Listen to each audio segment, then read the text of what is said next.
Welcome, and please take your seats. St. Alphonsa Prayer Ward proudly presents ഒരു ക്ഷമിക്കുന്ന സ്നേഹം. A Forgiving Love. This story starts with two groups of friends simply enjoying their day at the park, but in two completely different ways.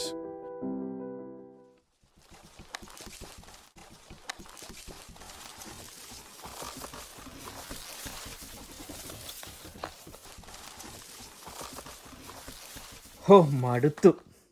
എന്തായാലും ഈ കാടെല്ലാം വെട്ടിത്തെളിച്ചപ്പോൾ നല്ല ഭംഗിയായല്ലോ.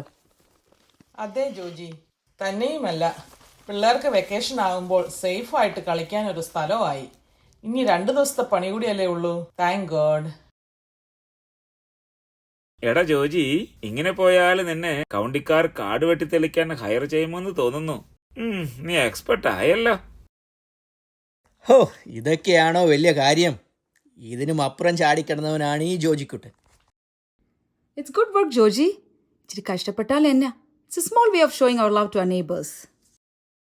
ഇതേ നിങ്ങൾ കേട്ടെ, ഒരയൽപക്ക സ്നേഹം. നല്ലൊരു ലോങ് വീക്കെൻഡ് ആയിട്ട് അവർ നാട്ടുകാരെ സഹായിക്കാൻ വേണ്ടി നടക്കണം. പറഞ്ഞിട്ട് യാതൊരു കാര്യവും ഇല്ല. ഒരു മാറ്റവും വന്നിട്ടില്ല. അവർ ഇപ്പോഴും പ്രാർത്ഥനയും പരസഹായവുമായി നടക്കുന്നു. പിന്നെ ഈ 2 മരവും വെട്ടി കുറച്ച് ചെടിയും വെച്ചാൽ നേരെ സ്വർഗത്തിലോട്ട് പോകുന്ന വിചാരം. പറയുന്നവർ എന്തെങ്കിലും പറയട്ടെ, നമുക്ക് പെട്ടെന്ന് പണി തീർക്കാം. ഇത്രയും നാളായിട്ട് അവർക്ക് നമ്മളെ മനസ്സിലാക്കാൻ പറ്റിയില്ലല്ലോ. അത് ഓർക്കുമ്പോൾ ഒരു വിഷമമുണ്ട്. Guys give me A minute. ഇന്നത്തെ നമ്മുടെ ക്യാമ്പിങ്ങിന്റെ കോർഡിനേറ്റർ ആയിരിക്കും. ഞാനിതൊന്ന് അറ്റൻഡ് ചെയ്യട്ടെ. Hello, I am calling from Microsoft. We are calling today to help you with your Windows device. Are you able to open your Windows? If so, can you please go ahead and open it quickly? Oh, I see. Yes, I did. Okay, so when you do open your Windows, what are you able to see? I'm seeing some trees, birds and sky. ഈ spam കോൾസിനെ കൊണ്ട് ഒരു രക്ഷയുമല്ല. എന്നോട് അവന്മാരുടെ കളി. രാജസ്ഥാൻ മരുഭൂമിയിലോട്ടാ മണൽ കയറ്റി അയക്കുന്നത്. കഴിഞ്ഞ ദിവസമാണെങ്കിൽ എനിക്ക് ഒരു കോള് വന്നു. നിങ്ങളുടെ കടയെല്ലാം അങ്ങോട്ട് വീട്ടിൽ തരാമെന്ന് പറഞ്ഞുകൊണ്ട്. എന്നിട്ട് എന്നോട് ചോദിക്കുക എത്രയുണ്ട് കടമെന്ന്. ഞാൻ പറഞ്ഞു ഒരു 3 മില്യൺ ഉണ്ടെന്ന് അങ്ങോട്ട് പറഞ്ഞു. അപ്പോഴേക്കും അവർ ഫോൺ വെച്ചു. ശരിക്കും നിനക്ക് അത്രയും കടമുണ്ടോ? ഓ, ഇങ്ങനെയൊരു ട്യൂബ് ലൈറ്റ് എന്നാ പറഞ്ഞാലും പിന്നെ മനസ്സിലായില്ല. Anyway, cheers to us people who enjoy life with no rules. എല്ലാവരും ക്യാമ്പയിന് പോകാൻ റെഡിയല്ലേ? നമുക്കൊന്ന് അടിച്ചു പൊളിക്കാം.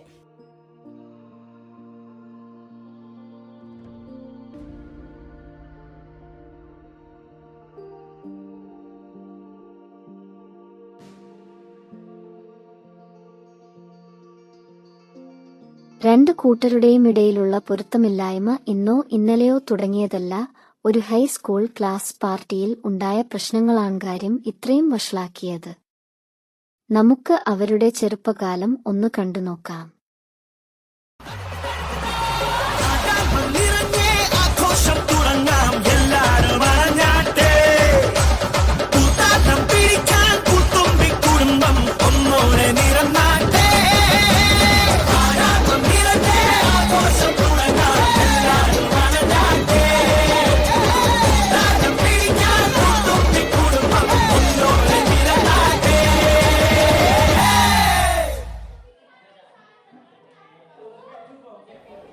This is so much fun എൻ്റെ അളിയ.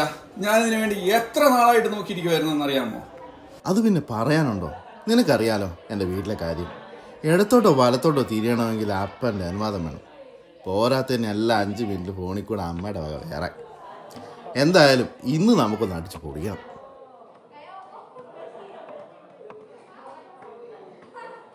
എടാ ബിബിനെ, എനിക്കറിയാം നമ്മൾ പാർട്ടിയിലാണെന്ന്. പക്ഷേ ടീച്ചർ എല്ലാവരെയും ചെക്ക് ചെയ്യുന്നുണ്ട്. ആ ഫ്ലാസ്ക് മാറ്റുന്നതായിരിക്കും നല്ലത്. ഒരു ഉപദേശി വന്നിരിക്കുന്നു. എൻ്റെ ജോജി, നമ്മൾ പിന്നെ എപ്പോഴാണ് ഒന്ന് എൻജോയ് ചെയ്യുന്നത്? ശരിയാ ഷൈനി. നിനക്കെന്താടാ ജോജി പ്രശ്നം?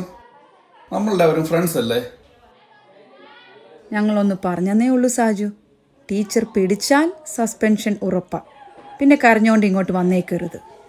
അതെ സോഫി, നമുക്ക് എൻജോയ് ചെയ്യാൻ എന്തെല്ലാം വഴികളുണ്ട്. വെറുതെ ഈ വയ്യാവേലി എടുത്ത് തലേ വെക്കണോ? ഓ നാശം, ഞാൻ ഓർത്തത് ഒരാളെ ഉള്ളെന്ന്. ഇപ്പോൾ ഉപദേശികളുടെ ഒരു സംഘം തന്നെയുണ്ട്. ഈ ഉപദേശം കേട്ട് ഞങ്ങൾ മടുത്തിരിങ്ങളെ. വീട്ടിൽ ഇത് തന്നെ പരിപാടി. ഞങ്ങൾ കുറ്റപ്പെടുത്തിയതല്ല ഷെറിൻ, നമ്മുടെ സ്കൂളിന്റെ റൂൾസ്. എടാ ബിബിനെ, അതെന്റെ ഡാഡിയുടെ ഫ്ലാസ്ക് അല്ലേ, അതെങ്ങനെ നിന്റെ കയ്യിൽ വന്നു? അത് ഞാനത് കൊണ്ടുവന്ന് തരാനിരിക്കുമായിരുന്നു. എന്തിനാടാ നീ കള്ളം പറയുന്നത്? എന്റെ ഡാഡിയും നിന്നോടിത് ചോദിച്ചില്ലായിരുന്നോ? ഇനി എന്തായാലും ഞാനിത് ടീച്ചറിനോട് പറയും. ഈ ചെറിയ കാര്യത്തിന് അവൻ ഇത്ര ഷോ കാണിക്കേണ്ട കാര്യമില്ല. അവൻ്റെ ഡാഡിക്ക് മാത്രമല്ലേ ഫ്ലാസ്ക് ഉള്ളൂ. വാ ബിബിനെ, നീ വിഷമിക്കേണ്ട. നീ വലിയൊരു പുണ്യാളൻ, ഞാൻ എപ്പോഴും മോശക്കാരൻ. ഇനി വയ്യ, നീ എന്തെങ്കിലും ചെയ്യ. നമ്മൾ തമ്മിൽ ഇനി മേലാൽ യാതൊരു ബന്ധവുമില്ല.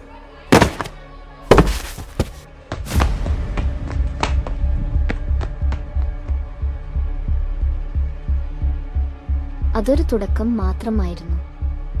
വർഷങ്ങൾ കടന്നുപോയി, അവരുടെ അകൽച്ചയും വർദ്ധിച്ചു. Now we bring you back to present day. ബിബിനും കൂട്ടുകാരും ക്യാമ്പിംഗ് എൻജോയ് ചെയ്യുന്നു.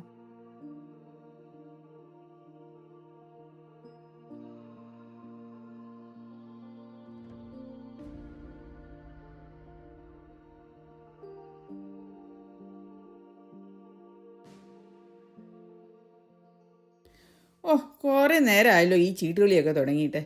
ഇനി നമുക്ക് വേറെ എന്തെങ്കിലുമൊക്കെ ചെയ്താലോ? അതെ അതെ, അല്ലെങ്കിൽ കുണുക്ക് വയ്ക്കാൻ നിങ്ങൾ വേറെ ചെവി വാടകയ്ക്ക് എടുക്കേണ്ടി വരും. ഷോ, ഞാൻ ആ ചാർജർ എടുത്താവും. തിരക്കിനിടയിൽ അത് എടുത്തോന്ന് ഓർക്കുന്നില്ല. ഓ പിന്നെ, എന്നിട്ട് വേണം നിന്റെ കുറെ സെൽഫിയും റീൽസും നാട്ടുകാർ സഹിക്കാൻ. കർത്താവേ, ഇത് ബാഗിൽ കാണല്ലേ.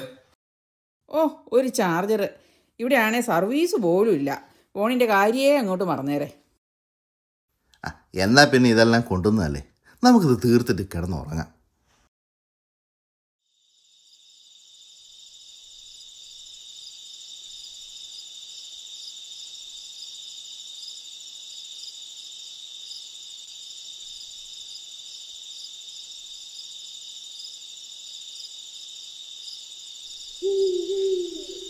സാജു, ബിബിൻ, ഷെറിൻ, ഷൈനി.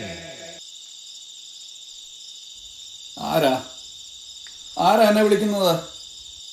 ഓ ആരാ ഈ ലൈറ്റ് ഓൺ ചെയ്തത്? ഒന്ന് ഓഫ് ചെയ്തേന്നേ, മനുഷ്യനൊന്ന് കിടന്നുറങ്ങട്ടെ.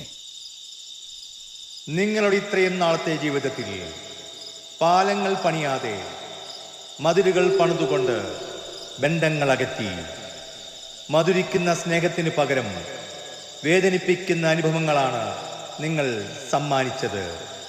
ക്ഷമിക്കാത്ത ഹൃദയത്തിൻ്റെ ഭാരവും പേറി നിങ്ങൾക്ക് സ്വർഗത്തിലേക്ക് ഉയരാൻ കഴിയില്ല. ഫ്ലാസ്ക്, അത് അത്ര വലിയ തെറ്റാണോ? ഉള്ളിൻ്റെ ഉള്ളിൽ നീ ഇപ്പോഴും അങ്ങനെയാണോ ചിന്തിക്കുന്നത്?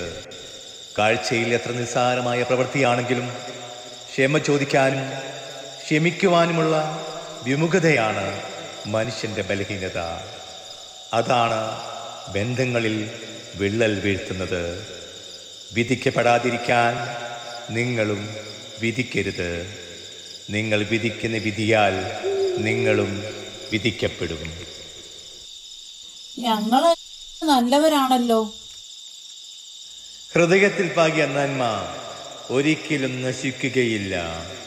നിസ്വാർത്ഥ സ്നേഹമാണ് ജീവിതത്തിൻ്റെ അടിത്തറ. To love your neighbor, even when he seems to judge you, is to fulfill the promise. To forgive yourself and those who wronged you is the key. Without it, you choose separation. You choose the void.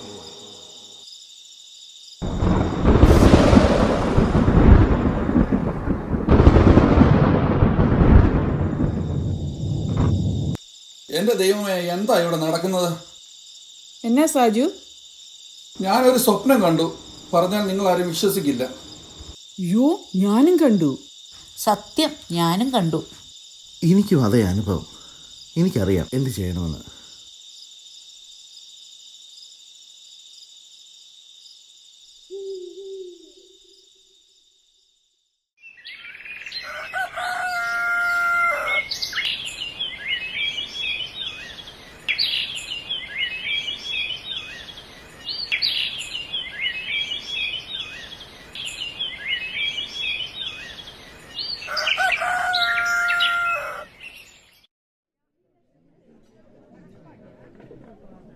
Sophy, ഞങ്ങൾക്ക് നിങ്ങളോടൊരു കാര്യം പറയാനുണ്ട്. ഇച്ചിരി സമയമുണ്ടോ ഒന്ന് സംസാരിക്കാൻ? എന്താ ഷെറിനെ? ചോബി, നീ എന്നോട് ക്ഷമിക്കണം. ആ ഫ്ലാസ്കിൻ്റെ കാര്യത്തിൽ കള്ളം പറഞ്ഞത്. പിന്നെ ഇത്രയും നാൾ നിന്നോടുള്ള പിണക്കം മനസ്സിൽ സൂക്ഷിച്ചത്.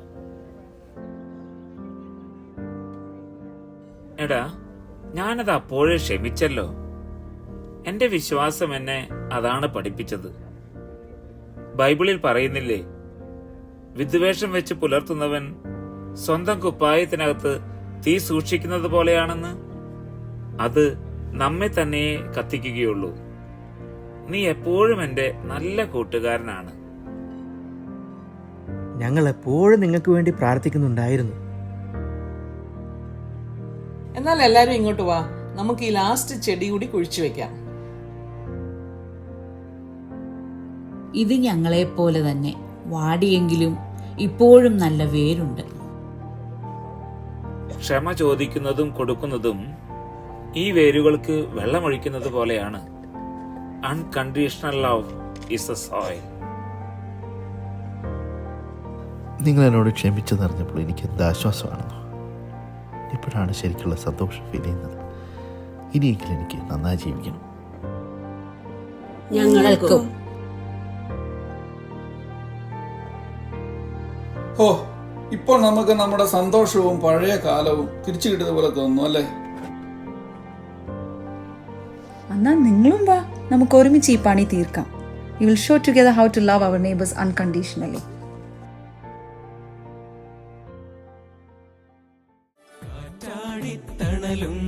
തണലത്തരമതിലും മതിലില്ല മനസ്സുകളുടെ പ്രണയക്കുളിരും മാറ്റുള്ളൊരു പിന്തു മറയത്തൊളി കണ്ടു കളിയൂ ഞാനാടുന്നേ ഇടനാടീര മതിയാവിൽ ഒരു നാളിലും ഈ നല്ലൊരു നേരം ഇതുപോലെ സുഖമറിയുന്നൊരു കാലം കാറ്റാടിത്തണലും തണലത്തരമതിലും മതിലില്ല മനസ്സുകളുടെ പ്രണയക്കുളിരും